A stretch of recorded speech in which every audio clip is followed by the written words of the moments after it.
സാൻവി. ഇതെന്റെ പുതിയ യൂട്യൂബ് ചാനലാണ് കേട്ടോ.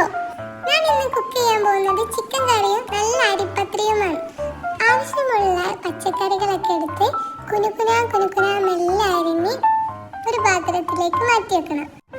അപ്പോൾ സവാള ഇതുപോലെ അരിയുക, വെളുത്തുള്ളി, ഇഞ്ചി ഇതൊക്കെ ഇതുപോലെ അരിയുക. ശേഷം നമ്മുടെ മെയിൻ ആയിട്ടുള്ള ചിക്കൻ എടുത്തിട്ട് നന്നായിട്ട് ചെറിയ ചെറിയ പീസായിട്ട് അരിയുക. എന്നിട്ട് ഈ ചിക്കന് കറി വെക്കാനുള്ള പാത്രത്തിലേക്ക് ഇടുക. എന്നിട്ട് നമ്മൾ അരിഞ്ഞു വെച്ച പച്ചക്കറിയും മിക്സ് ചെയ്ത് മല്ലിപ്പൊടി, മഞ്ഞൾപ്പൊടി, മുളക്, ഉപ്പ് എന്നിവ ഇതിലേക്ക് ഇടുക. എന്നിട്ട് നന്നായി ഇളക്കി കൊടുക്കുക. എന്നിട്ട് പാത്രം അടച്ചു വെച്ച് നമുക്ക് വേവിക്കാൻ വെക്കാം. കുറച്ചു നേരം കാത്തു നിൽക്കണം കേട്ടോ. കറി ആവുന്ന സമയം കൊണ്ട് നമുക്ക് അരിപ്പത്രി ഉണ്ടാക്കിയെടുത്താലോ. അതിനായി കുഴിച്ച് വെച്ച മാവ് എടുത്ത് പരത്തി ഒരു പാനിലേക്ക് വെച്ച് ഓരോന്നായി ചുട്ടെടുക്കാം.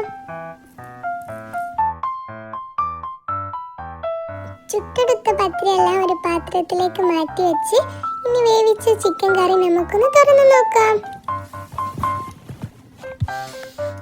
സൂപ്പർ! ഇനി നമ്മൾ ഉണ്ടാക്കിയ ചിക്കൻ കറിയും പത്തിരിയും ഒക്കെ